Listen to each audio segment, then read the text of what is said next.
안녕하세요. 별것 아닌 고민들을 발랄하고 진지하게 나누는 팟캐스트 답업수다입니다. 저는 진실탐색으로 이명선 기자고요.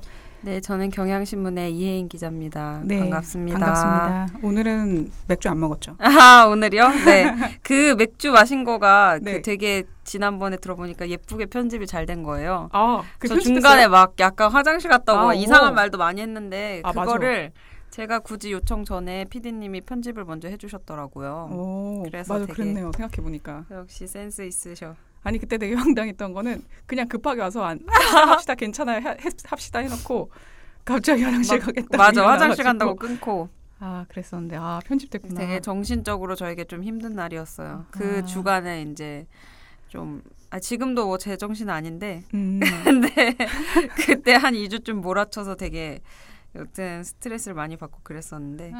더운데 어떻게 지내요? 죽을 것 같아요. 전. 더운데요? 저는 일단 열대야에 시달리고 있고 그리고 명선님은 집에 에어컨이 아직도 없죠? 그래서 내가 생각해낸 여러 가지 방안 중에 최고는 네. 쿨매트라고 있어요. 그 쿨매트를 냉장고에 넣습니다. 그래서 그 냉장고를 자기 전에 꺼내서 바닥에 깔고 그 위에다 얇은 거 깔고 자면은 한 1시간 정도는 그러니까. 시원한데 그때 자야 돼요. 그때 못 자면 난리 나요. 그리고 아침에 일찍 일어나는 효과가 있어요. 더워서. 맞아. 저도 7시? 요즘 아침에 되게 눈을 일찍 떠요. 맞아. 그때 일어나게 되죠. 그리고 저는 에어컨 있잖아요. 우리 집은. 네. 근데 이것도 또 문제인 게 많이 켜고 자면 답답해요. 이게 호흡기를 찐 누르는 그런 느낌이 있어요. 제가 맞아. 예민한가? 아니 우리 엄마도 그래요. 그래서 에어컨을 저도 1시간만 맞춰놓고 자거든요. 그리고 선풍기가 되게 미니 선풍기가 하나 있는데 그게 2시간이 맥시멈이에요. 그래서 그게 지나면 저 한 4시쯤에 한번 깨요. 너무 더워서 새벽에. 그럼 어떻게 해요? 그럼 막 또 욕하다 다시 자고 한 6시에 또 깨고 선풍기 또 한 2시간 틀어놓고 다시 자고. 근데 올해 너무 더워요. 진짜. 올해 진짜 덥고. 언제 오나? 사람 가을이? 미치게 하는 더위입니다. 그렇군요. 다들 몸조리 잘하셔야 됩니다. 그러니까 이럴 땐 또 쉬어줘야 된다. 그래서 운동도 못하고. 복싱 그치, 다니는 것도 중지를 했어요. 일도 너무 바쁘고. 그 복싱 우리 단장님이 원장? 그분이 에어컨 안 틀겠다고 그래가지고 안 가는 거 그래서 아니에요? 제가 옮겼잖아요. 도장을 옮겼어요. 결국. 말 안 했나? 옮겼어요? 네. 얘기 안 했어요. 그 관장님한테는 여름이 끝나면은 올게요. 뭐 바빠서요 이래고 새 복싱장을 3개월 등록했거든요. 근데 저의 패착이었죠. 왜요? 거긴 너무 시원하고 너무 좋은데 운동을 너무 정석으로 시켜가지고. 그러면 줄넘기부터 시키나? 그러니까 한 코스를 다 해야 되는데 1시간 반을 되게 힘들게 계속 시키는 거예요. 그래서 한 번 가면 한 주 정도 쉬어야 돼요. 그래가지고 이게 주 3회 출석이라는 목표가 달성이 되지 않고 다녀오면 한 이틀 정도, 2, 3일 정도는 더 체력 보충을 위해 먹어야 되는. 그래서 그렇군요. 되게 아무튼 저의 패착이었습니다.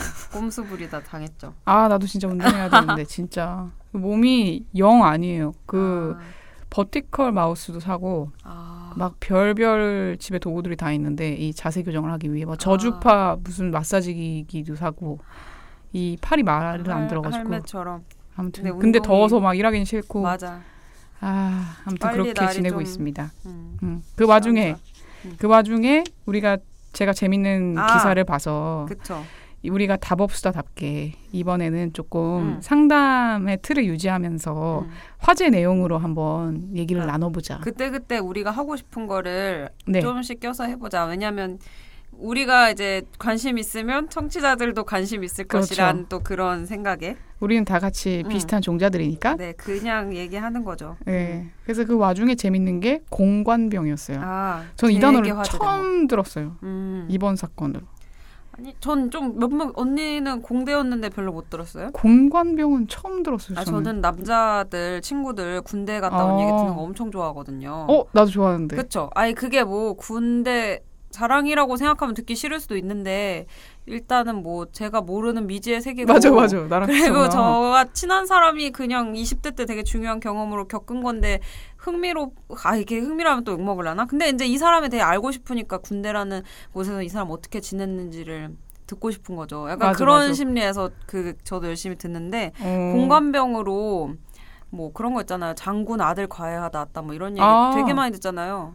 그건 들었는데 그게 공감병이구나. 그 공감병일 수도 있고 운전병인데 과외를 시키는 걸 수도 맞아, 있고 그럴 수도 그런 있고, 건데. 그다음에 뭐 당번병 뭐 이런 거일 수도 있고. 그래서 이런 게 있다는 건 알았어요. 그래서 이제 저 어떤 애는 그 장군이 되게 관대한 장군이어가지고 얘를 뭘 안 시키는 거예요. 근데 얘는 공감병은 아니고 비서 같은 뭐 그런 거였나 보다. 어쨌든 전 군대를 잘 모르니까.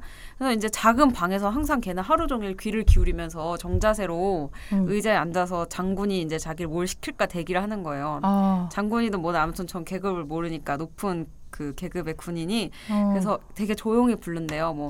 뭐 예인 뭐 이렇게. 네. 그러면 네 하면서 엄청 시끄럽게 대답을 하고 이렇게 간다는 거예요. 그러니까 손님이 오면은 이제 그 자신의 품위를 잃지 않고 예인 이렇게 나지막히 부르면 문이 닫혀 있는 옆에 작은 방에서도 그 이제 방이 터져 나갈 것처럼 소리를 지르고 가서 믹스 커피를 타야 된다고 하더라고요. 네, 마님 이런 건가? 네, 그 친구의 얘기로 자기는 하루 종일 하는 게 믹스 커피 타는 거밖에 없었어요. 그러니까 소위 말하는 꿀보직이라고 했지만 어쨌든 그런 보직이 있다는 것 자체 너무 비정상적이지 않나요? 그러니까 아니 그 군대라는 거는 어쨌든 군사 그러니까 그 생때 같은 청춘을 데려다가 왜 2년 동안 커피를 타게 시키냐 이거죠. 그렇죠. 뭐 여튼 이런 걸로 전 좀 들어본 경험이 공감병이라고 하긴 좀 어렵네. 그래서 공감병 아마 들으신 분들 대부분 알 텐데 그래서 혹시나 그쵸. 잘 모르시는 분들을 위해서 대충 적어왔거든요.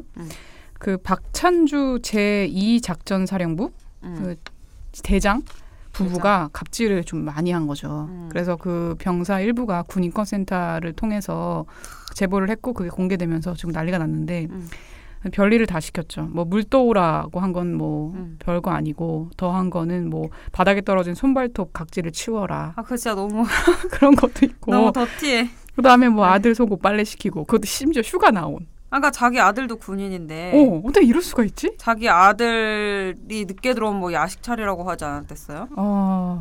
그리고 전자호출기까지 써서 그러니까 전자팔찌. 그러니까 그거를 자기가 사제를 구입했다. 그렇죠. 나는 그것도 궁금해. 무슨 돈을 샀는지. 그게 뭐지? 그것도 또 누가 추적해가지고 나왔어요 기사가? 아니 써보면 좋을 것 같은데 전자팔찌조차 뭐 공간 물품 구입비로 했다. 뭐 그럴 수 있죠. 근데 그거 구하기는 좀 되게 힘들겠다. 그리고 뭐 그래서 폭언을 못 이기다가 조리병이 뛰쳐나왔는데 걔한테 GOP로 가라고 했대요.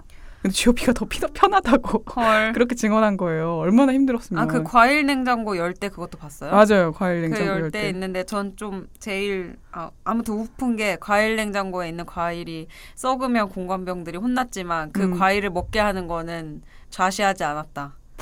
썩어서 버려도 너희가 먹을 순 없고 때로 썩은 과일을 던져서 때렸다 이렇게 기사더라고요. 나는 그 냉장고 열 때도 너무 재밌지 않아요? 도대체 이 사람 욕심이 얼마나 과하길래 그러니까. 냉장고 열 때는 어디서 구했을까? 그리고 도대체 이걸 통해서 뭐 잘 먹고 잘 살 수 있다고 생각하는 건가? 이게 우리같이 군대에 대해서 뭐 군대 갔다 왔을 수도 이런 현실은 잘 모를 수도 있을 것 같은데 잘 모르던 사람들은 공간병이라는 것 자체에 있다는 게 너무 충격이고 그 공간병을 부릴 냉장고 10개를 놓고 그 공간병을 부릴 어마어마한 그런 공간에서 산다는 것도 충격이고 맞아요. 이런 공간병을 민간인이 아니라 병사로 채워준다는 것도 너무 충격이잖아요. 맞아요. 분명히 처음에는 무슨 이유가 있었겠죠. 공관이니까 누군가는 관리를 해야 되고 국가 소유의 어떤 그쵸, 뭐 예우 차원에서 할 수도 있었다고 보지만 근데 이상하게 이제 변질이 된 거죠. 그래서 그 뒤에 이제 박 대장 부부가 한동안 부인을 했죠. 침묵하는 것은 자중이지 인정하는 것이 아니다. 이런 식으로. 오늘 그 명선님이 그 방송 전에 링크 보내준 거 보면은 이제 출석을 했죠. 그분이. 그분이 구속됐어요? 아니 이거 조사받으러 들어간 걸로 알고 있는데요. 조사받으러 들어가면서 이제 기자들이 달라붙어가지고 뭐 인정하십니까? 뭐 이런 식으로 물어봤는데 나는 그들을 아들처럼 대해줬다. 어떻게 이렇게 평온하게 말씀을 하시는지. 그럼 이게 땅콩 회항 이후로 거의 최고의 갑질 사건인 것 같아요. 아무튼 근데 그렇게 당당하시면 좀 모자 좀 벗어놓고 좀 얼굴 드러내시지. 얼굴은 다 가리고 다 여러 가지로 참 이런 짓 하는 사람들은 왜 항상 아들과 딸을 들먹이지? 나도 잘 모르겠어요. 그때 박희태 국회의원도 막 성추행한 다음에 딸 같아서 그랬다고 그랬잖아요. 그래서 과연 아들과 딸에게 그런 파렴치한 짓을? 그래서 국방부에서 어쨌든 8월 14일? 8월 4일? 브리핑을 해서 이제 다시는 이런 일이 없도록 감독하겠다. 그래서 공관병 없애겠다. 뭐 민간 인력으로 대체하겠다. 뭐 이런 식으로 얘기했는데 잘 지켜봐야죠 이제. 그쵸. 진짜 그럴지. 이게 좀 너무 어이가 없어서 그러니까 이게 경악스러워서 이제 계속 좀 뭔가 얘기를 하면서도 하지만 굉장히 심각한 어떤 범죄 행위죠. 그렇죠. 그래서 제가 이걸 왜 재밌게 생각했냐 한번 돌이켜 생각해 보니까 우선 이 부부가 너무 유치해서 재밌어요. 아, 그러니까 이게 제가 방송 전부터 명선님이 이 사연에 지대한 관심을 보였잖아요. 네. 저는 왜 이 하고 많은 이 흔한 사건 뉴스 중에 이 뉴스가 사실 저는 약간 뻔한 감도 있었거든요. 아휴, 그렇지 또 천박한 상류층 이렇게 생각하면서 또 그냥 뉴스로만 접했는데 명선님 여기 약간 꽂힌 거예요. 막 되게 분노하고. 분노도 하고 좀 재밌어가지고 진짜 매일 검색해서 찾아봤어요. 얘네들이 어떤 대응을 하나. 어떤 행각이 새롭게 계속 나오나. 행각도 재밌었지만 이 사람들의 대응 어떨까. 나는 부인할 거라고 생각했거든요. 근데 역시나 부인을 했고 오늘 같은 경우에는 검찰 출석하는데 얼굴 가리고 그렇게 들어가는 모습들. 뭐 그런 적은 없다 이러면서. 근데 제가 만약에 갑질을 하고 싶을 정도로 뭔가 원망의 대상이 있다. 그러면 이렇게 유치하게는 안 할 것 같거든요. 나는 이분들이 그렇게 영리하신 분들은 아닌 것 같은 거예요. 그런 지점도 조금 신기하긴 했고. 근데 이게 말하다 또 생각하니까 이 사람들을 굳이 괴롭히거나 뭐 그럴 마음이 아예 없었던 거 아니에요? 아웃 오브 안중인 거죠. 아오안.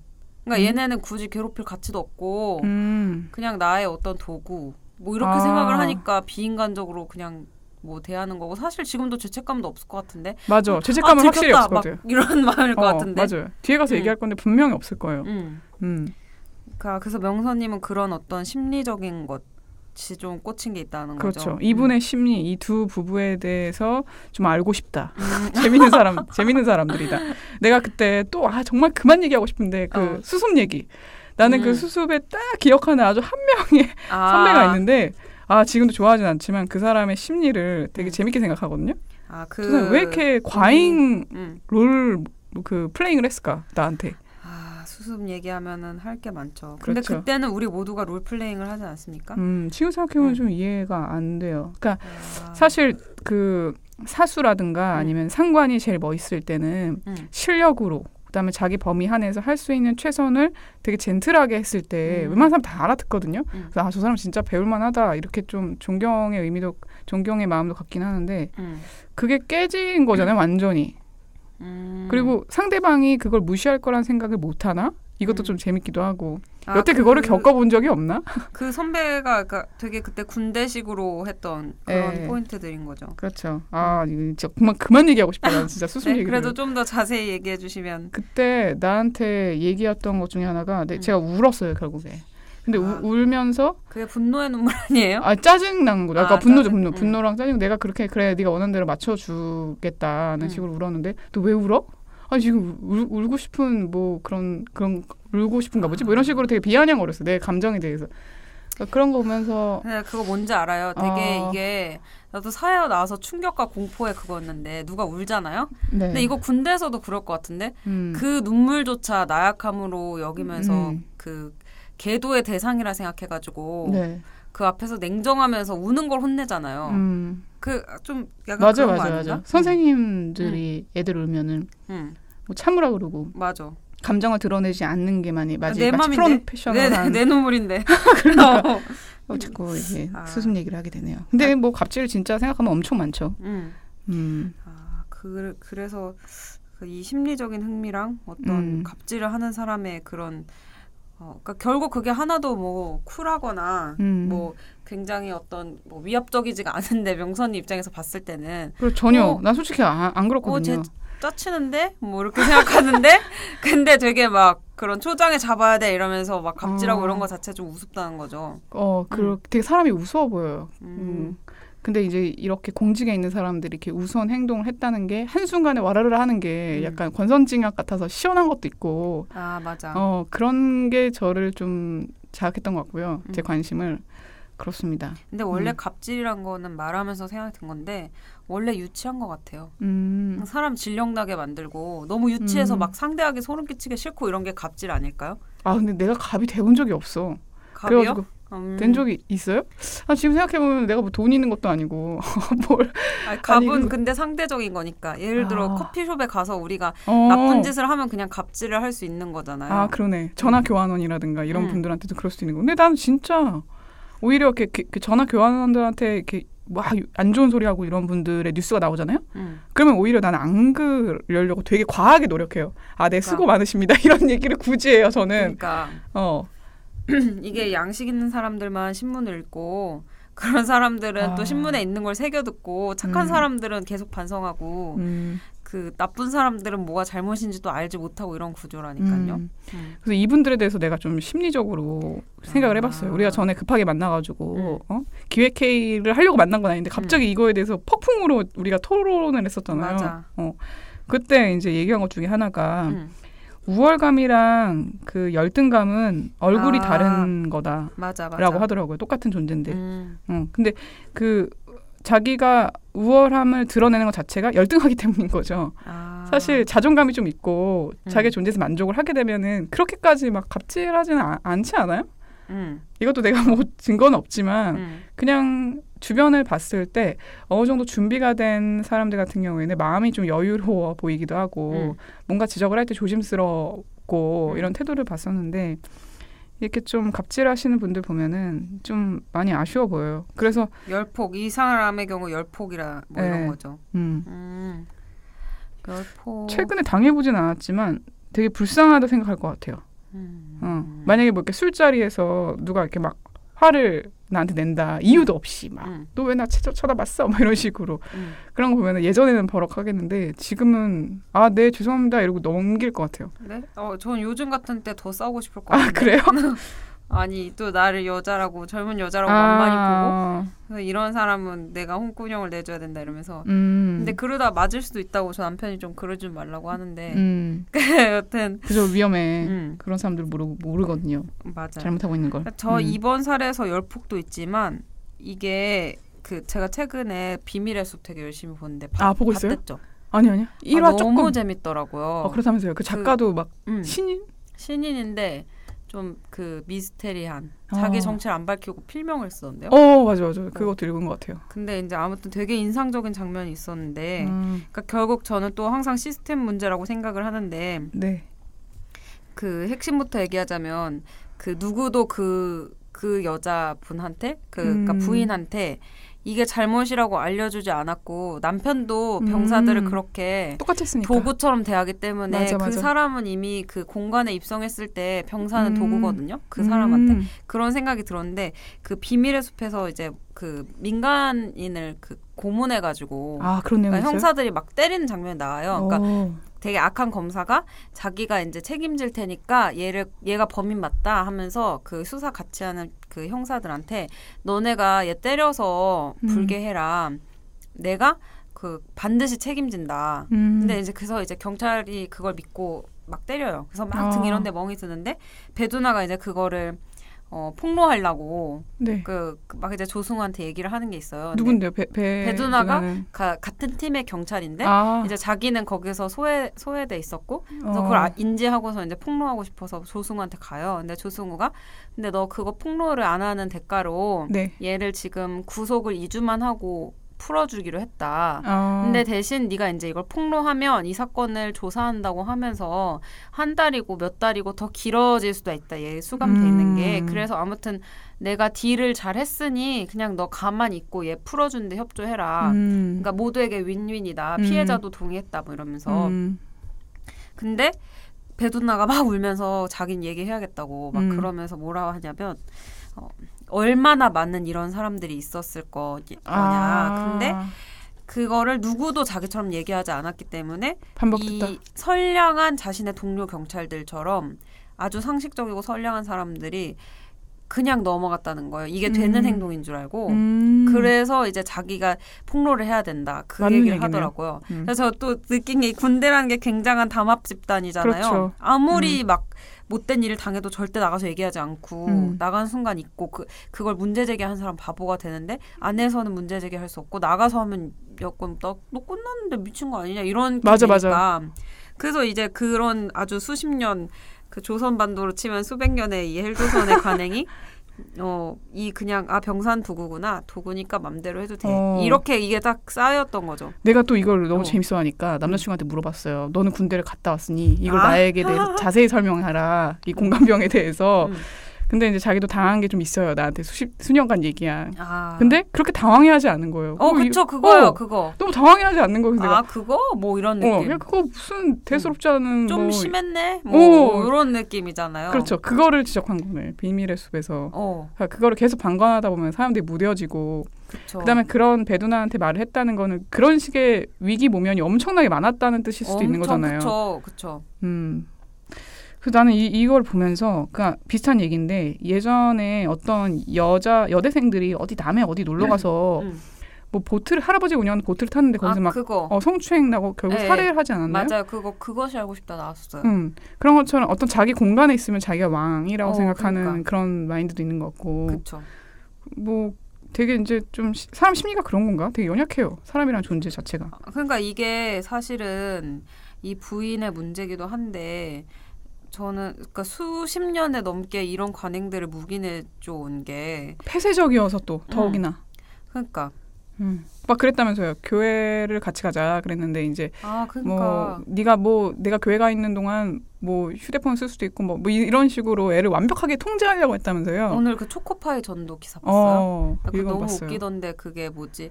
그 장군이 어디 가서 설교하면서 저는 초코파이를 절에선 하나 줄 때 저는 2개 주려고 합니다. 그게 무슨 하느님 그러니까 그게 우스워 보일 수 있지만 그렇게 해서 뭐 전도할 수 있다면 그 비용은 뭐 감당할 만한 거다 이런 발언을 했던데. 그래서 참. 너무 소름 끼쳤어요. 맞아. 하느님이 과연 2개 더 줘서 전도돼서 오는 사람을 그럼 본인의 신자라고 생각을 할까? 그러게. 그런 꼼수를 안 써도 전도돼서 올 수 있는 게 하나님의 그런. 그래도 공직자면은 종교에 대해서 말을 참 아무리 교회라고 해도 좀 조심해야 되는데 종교 자유는 있는 건데. 저는 그걸 보면서 이런 생각도 했어요. 군대 가면 왜 나 초코바이 받고 천주교 갔다, 뭐 세례 받았다 이런 거 있잖아요. 네. 그러니까 그거를 군에서 시스템적으로 묵인을 해온 거예요. 이 사람이 종교가 이 사람이 초코파이를 천주교가 성당을 가지 않아도 교회를 가지 않아도 받아야 되는 거죠. 그러니까 이 사람이 그걸 받고 그냥 안 가도 대가 없이 줘야 되는 건데 그거를 이제 전도하려는 계파들의 갈등을 군에서 적절히 이용하면서 그 또 일요일에 이럴 때 뭐 적당한 놀이거리 없잖아요. 그런 것도 군에서 뭐 제공을 하고 병사들에게 이제 교양거리도 제공을 하고 해야 되는데 귀찮으니까 그냥 종단에서 먹을 거 주고 시간 때우게 하고 이거를 묵인했으니까 사람들이 그걸 또 개그 소재처럼 쓰잖아요.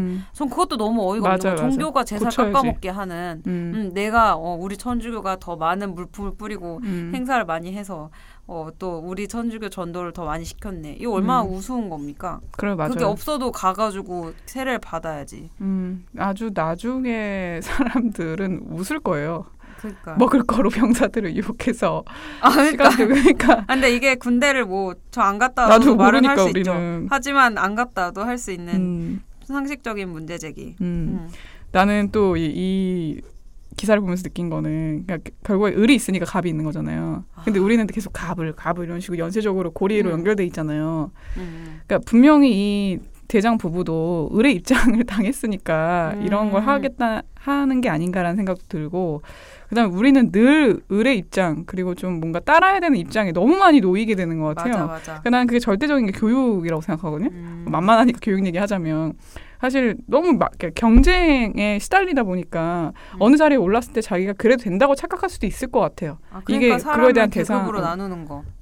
보상이다 이렇게 착각할 수도 있는 것 같고. 군은 또 가불이 되게 철저한 집단이니까. 그렇죠. 그래서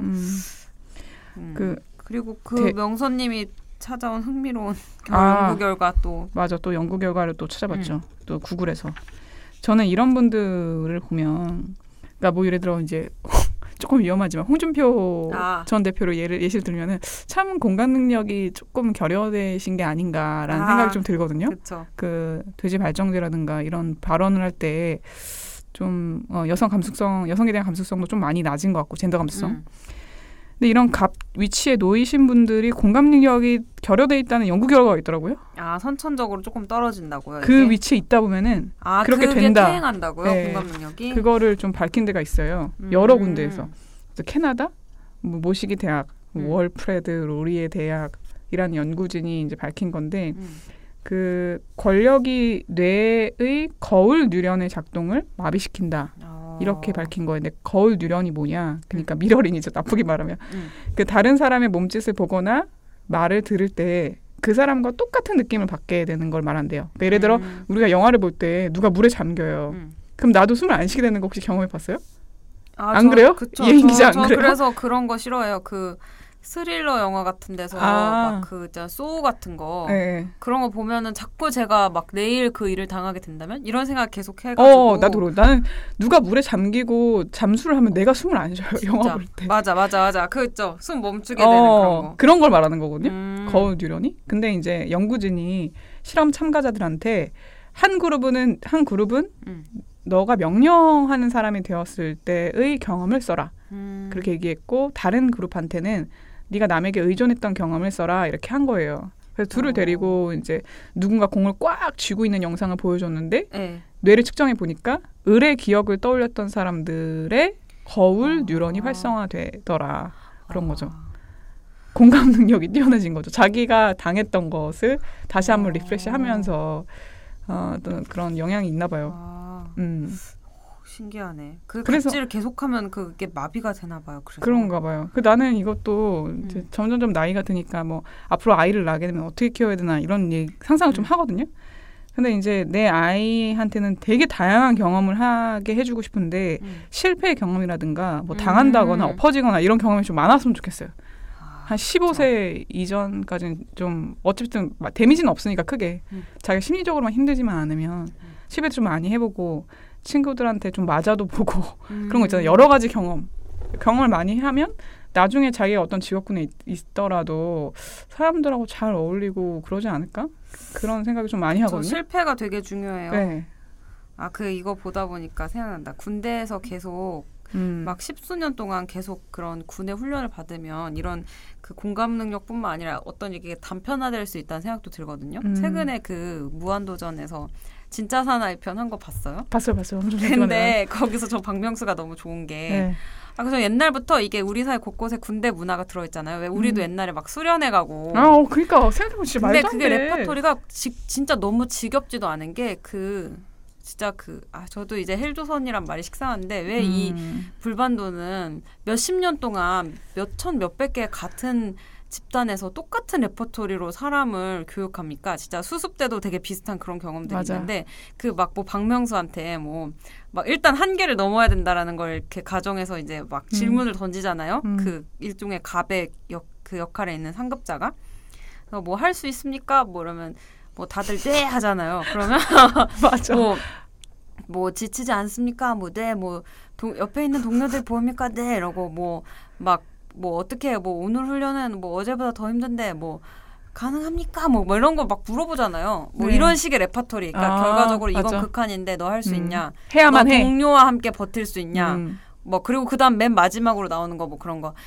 신체 상태가 좋지 않은 사람 열애에서 나옵니다. 이런 거 있잖아요. 맞아요. 근데 그 질문이 이미 답은 정해져 있어. 그렇죠.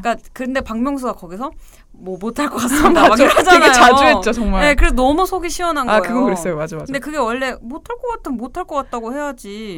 그게 맞죠. 네.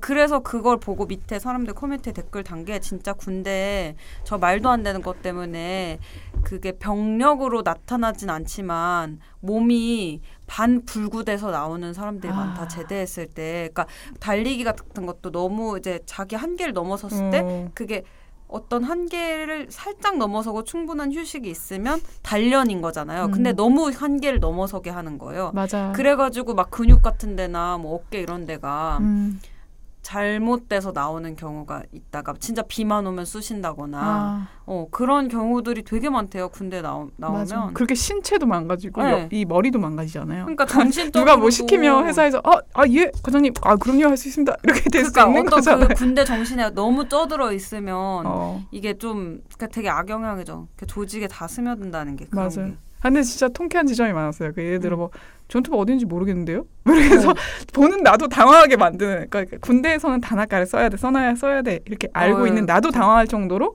되게 자연스럽게 요체를 쓰면서 진짜 모르는 걸 어떻게. 그 요체가 그거 원래 단아까체만 못하도록 거기 지도부에서 내려온 거 알아요?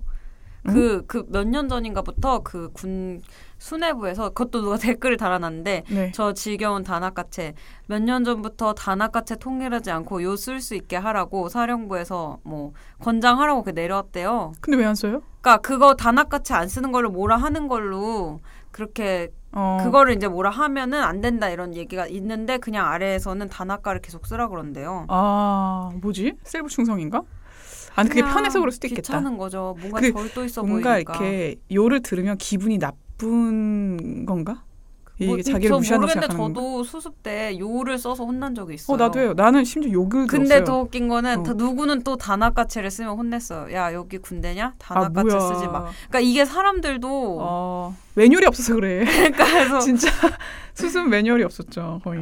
그래서 좀 아무튼 이 군대가 정말 그 군대를 욕한다기, 그러니까 군대 문화가 너무 몇십 년간 퍼져 있잖아요 사회에. 이게 정말 우리가 알게 모르게 유치원 때부터 이걸 보고 자라니까. 맞아요. 진짜 생각해보니까 너무 화가 나는 게 그 세월호 한 반년 전쯤에 해병대에서 애들 막 수영하다가 그러니까 그거 진짜 말이 안 돼. 지금 보면은 애들한테도 막 그때 할 수 있어 해 뭐 이렇게 해가지고 사고가 난 거잖아요. 그렇죠. 그런 일이 진짜 반복되면 안 된다고 생각해요. 그러니까 초등학교 때도 수련회도 지금 보니까 웃긴 게 지금 그런 식의 수련회가 없어졌겠죠? 우리 초등학교 이럴 때 뭐 가면은 교관들이 다 있고. 맞아. 애들이 막 복도에서 왔다 갔다 하고 빨간 모자 쓰고 있고 막 진짜 이상한. 그 교관이라는 게 그냥 대학생. 알바 나온 대학생이잖아요. 대학생이죠. 근데 막 소리 지르면서 막 우리 소지품 검사 다 하고. 맞아. 그리고 저 막 그때 유격 같은 거 하죠. 유격 같은 했었어요. 거 흙바닥에서 하고. 진짜 그러네. 되게 또렷한 기억으로 남은 게 나도 그래요. 그 못하겠는 사람, 더 이상 못하겠는 사람 나가라고 해서 제가 나갔어요. 너무 힘들어서. 그래서 이렇게 한 무리랑 있는데 갑자기 그 앞에서 지도하던 교관이 자 이제 더 이상의 훈련 없다 이러면서 그 이제 안 나간 사람들 있잖아요. 네. 걔네 여기 있는 사람들은 승리자고 뭐야? 열에 나간 사람들은 패배자다. 어머. 너희들은 이제 앞으로 어떤 일이 닥쳐도 끈기 있게 해낼 수 있다라는 정신을 보여줬다. 너희들은 힘든 동료를 버리고 열애를 했다. 뭐 이런 얘기를 하면서 뭐 아무튼 그 남은 애들 앞으로 뭐 승리의 경험을 갖고 갈 거다 뭐 이러더라고요. 근데 그때 제가 어렸을 때니까 맞아. 충격 먹었어요? 충격 받았죠. 되게 진심으로 반성하고 나는 그 전우들을 버린 나쁜 사람이다 이러면서 엄청 반성하고. 그렇구나. 근데 사실 못하는 걸 못한다고 말하는 게 용기인데 그걸 못 말하게 하니까 맞아요. 자꾸 비리로 덮고 뭐 결과적으로 이런 것까지 이어지는 거 아니겠어요? 그러니까 억지로 누군가 뭔가 하잖아요? 그러면 그 주변 사람들 피해 주는 거예요. 그러니까 맞아. 억지로 그러니까 피해 안 되는 건 안 하는 게 맞아요. 자기가 할 수 있어도. 맞아. 이건 정도에서 벗어났다. 그래야 이제 그 표준이 깨지지 않는 거니까. 그렇죠. 근데 그거는 진짜 우리 사회에 좀 먼 얘기인 것 같아요. 그렇죠. 근데 군대 얘기로 또 저는 아무튼 군대에 대해서 항상 뭐 다녀오지 않았지만 할 말이 많고 그리고 제가 좀 이렇게 얘기를 해도 된다고 생각하는 게 결과적으로는 내 친한 사람들이 다 군대에서 이런 정도까지는 아니더라도 이런 유의 유사한 피해를 입고 온 거잖아요. 그래서 전 그게 너무 좀 화가 나요. 맞아요. 나 남자친구 얘기 좀 더 하면 아마 얘기한 거 되게 싫어하거든요. 좀 해보면 행정병이었어요. 행정병인데 업무를 너무 과하게 시켰어요. 하지 말아야 될 일까지. 그러니까 윗선이 해야 되는 일까지 맡은 거예요. 내가 말하면 좀 위험할 정도의 일을 했는데 자기를 하도 무시하니까 이 지기 싫어가지고 100일 휴가를 나와가지고 엑셀 책이랑 이거 고급편을 이만큼 사갔대요. 워드랑. 자기가 일을 빨리 처리하려고. 근데 원래 어려서 그런 거죠. 나이가 어리니까 내가 거기에 무시당하지 말아야 되는 생각이 드는 거예요. 근데 지금 와서 생각해보면 그게 아닌데 그 모든 게 잘못된 건데. 더 늘려서 했어야지 그걸. 그래서 자기가 제대할 때 자기랑 똑같은 위치로 온 그 행정병한테 되게 오히려 미안하더래요. 왜냐면 똑같이 고생할 거니까. 해냈으니까 본인이. 그래서 해냈기도 했고 그다음에 이 시스템을 잘 깨지를 못했던 거잖아요. 그런 거에 좀 미안했다고 하더라고요. 그리고 걔가 이걸 업무를 지시한 애가 얘를 좀 남자친구를 심리를 그렇게 한번 나쁘게 말하면 확 무너뜨린 거예요. 100일 동안 확. 그래서 완전 길들인 거죠. 근데 그 작업을 한 거라고 생각해요. 그렇게 길드는 거 순식간인 것 같아요. 진짜 슬프다. 근데 군대 가면 그렇게 뭔가 좌절과 슬픔의 경험이 다 있으니까 다 사실 이제 남자들이 이 일에 더 놀라지 않는 게 전 더 좀 충격적으로 슬프거든요. 그러니까 너무 흔하니까 이런 게 이렇게 막 조금 이 사건이 사실은 좀 유치하잖아요. 그렇죠. 유치하니까 이게 화제가 되는 맞아. 거잖아요. 근데 이렇게 유치하지 않은 수준으로 수만의 수십만 수백만의 사람들이 이미 다 당하고 나왔다는 거죠. 난 또 지난번에 술 마셨던 멤버 중에 한 명이 되게 나한테 잘해주는 그런 분인데 오빠인데 자기도 군대에서 뒷산을 끌고 그랬다는 거예요. 후임을. 상상이 안 되는 거예요. 나는 그 인간에 실망했어요. 그 순간 듣고. 어떻게 그럴 수가 있냐. 근데 그 얘기를 듣는 다른 사람들은 동조를 하는 거예요. 그래, 그럴 수 있지. 그 정도의 문제병이면은 한번 그렇게 조인트 깔 필요는 있지. 이렇게 동조하는 게 또 싫은 거예요, 난. 그러니까 되게 사회에서는 평범하게 살아갈 수 있는 사람인데 그 조직에서는 그렇게 악한 행동을 한 거죠. 제 친구 얘기도 생각나네. 필요악이라고 생각해서. 먼 친구 어떤 애는 뭐 자기 군대 있을 때 누가 소원수리로 자기를 긁은 거예요. 긁었다는 표현 알아요? 찌른 거? 네, 그게 소원수리를 썼을 때 이제 걔가 그 휴가 나와서 나 긁혔어 막 이러더라고요. 그래서 뭐 긁혀 그랬더니 자기가 이제 그 밑에 후배가 좀 고문관 스타일이라서 자기를 긁었대요. 근데 자기가 뭐 완전 안 괴롭힌 일은 없고 그냥 평범한 선임이 괴롭히듯이 그냥 그렇게 했는데 말 안 듣고 이러니까 뭐 몇 대 쥐어받고 뭐 그렇게 했는데 긁었다는 거예요. 그래서 그러면 너 이제 뭐 영창가 이러니까 아니 이러면서 근데 그 생각해보니까 그 친구가 자기가 긁힌 사실을 알고 있잖아요. 네. 그러니까 그 더 위에 간부가 글씨체 대조를 해서 소원수리한 사람을 찾은 거예요. 왜? 그러니까 그게 너무 아무튼 웃긴데 그런 일이 되게 많대요. 웬일이야. 그래가지고 그 소원수리가 찔린 저의 친구한테 야 적당히 해라 이러면서 지금 누구 좀 뭐 달래주고 사과해서 넘어가 뭐 이렇게 해서 자기가 사과는 아니고 뭐 죽고 싶냐 이러면서 이제 뭐 가만 안 둔다 이렇게 해서 막 좋게 살자 뭐 그렇게 넘어갔다는 거예요. 그러니까 이제 자기도 뭐 적당히 괴롭히긴 하지만 네가 나 찌른 거 다 알아 조심해 이렇게 하면서 넘어갔던데 그게 또 너무 흔한 일이래요. 들을수록 너무 화가 난다 정말. 그쵸. 나는 그래서 어떻게 방송 마무리할까 되게 고민 많이 했는데 난 진짜 괴로운 게 이 갑으로 변해가는 사람들 지켜보는 게 되게 괴로워요. 나는 그게 맞아. 잘 길들여지지 않는 사람인 것 같아요. 나 아무리 생각해도 그게 자꾸 정신 차려져서 나를 보게 돼요. 좋은 습관일 수도 있고 아니면은 그렇잖아요. 좀비가 되는 게 나을 수도 있는데 자꾸 좀비가 안 데려가니까 나는 그 회사를 다닐 때도 이게 어쩔 수 없이 그렇게 길들여지고 그런 수습 과정을 거치면은 그게 노멀하게 되면서 그렇게 가르치는 게 그렇게 이상해 보이지 않나 봐요. 어느 순간 그렇게 되나 봐요. 저희 언니가 저한테 그랬었어요. 제가 수습 끝나고 사회부를 하면서 아무래도 뭐 우리 회사 인권 유린 뭐 이런 것까지는 없지만 되게 위계가 강하잖아요. 그 사회부 쪽 계열은 어느 회사나. 네. 그리고 이제 막 그러니까 약간 군대 같죠 좀. 근데 저희 언니가 너 되게 그때 이상했다고. 무슨 말만 하면은 뭐 세상을 다 안다는 듯이 좀 막 비웃고. 그러니까 그게 왜 그랬냐면 내가 너무 힘드니까. 맞아. 나도 뭐 다른 사람이 조금 힘들어도 별거 아니고 뭐 이렇게 되는 거예요. 나도 그랬던 것 같아. 근데 사실 이게 기자로서 너무너무 안 좋은 자세인 게. 맞아, 그러네. 왜냐하면은 진짜 아주 별것 아닌 고민까지도 되게 진지하게 들어야 되는데 그렇죠. 그게 자기가 너무 힘들어 버리니까 공감 능력 결여가 생긴 거 아닙니까? 거울 뉴런이 없어지면서. 네. 그리고 이게 굳이 뭐 어떤 위계적인 그런 뭐 지시 체계가 아니더라도 너무 휴식 시간이 없게 한다거나 뭔가 사람을 극한으로 몰아넣으면 그거 내가 더 힘든데 이렇게 하면서 남한테 갑질하게 되는 것 같거든요. 맞아요. 공감해요 저도. 그래서 사회가 너무 힘들면 안 되는 것 같아요. 맞아요. 좀 여유도 있고 주변을 좀 돌아보기도 하고. 그래서 그때 제가 되게 막 약간 뭐 이런 상황일 때 그때 환경 단체에 있는 어떤 간사님이 그 술을 이제 같이 먹었어요. 저 동료 기자랑. 그래서 좀 제가 막 이렇게 또 넋두리를 하니까 그때 되게 차분하게 저한테 왜 서로 고통을 경쟁해요? 이렇게 말하는 거예요. 그래서 제가 거기서 약간 죽비 맞은 듯이 맞아. 이런 생각이 딱 드는 거예요. 그러니까 이게 내가 되게 넋두리처럼 하지만 사실 나는 이걸 어떤 훈장처럼 내가 더 힘들어. 이렇게 하고 있었던 거예요. 그러네요. 근데 그러니까 기자 세계뿐만 아니라 모두가 그래요. 나 너무 바빠. 막 주말에 못 쉬었잖아. 이런 걸 약간 진짜 훈장처럼 여기는 분위기가 있어요. 그렇죠. 바쁜 게 능력이냐. 그래서 사회가 조금 더 여유로워져야 좀 공허한 말일 수도 있는데 그리고 좀 느린 거에 관대해줘야 되는 것 같아요. 그렇죠. 모두가 그래야 돼. 이게 한 명이라도 해버리면 진짜 무너지죠.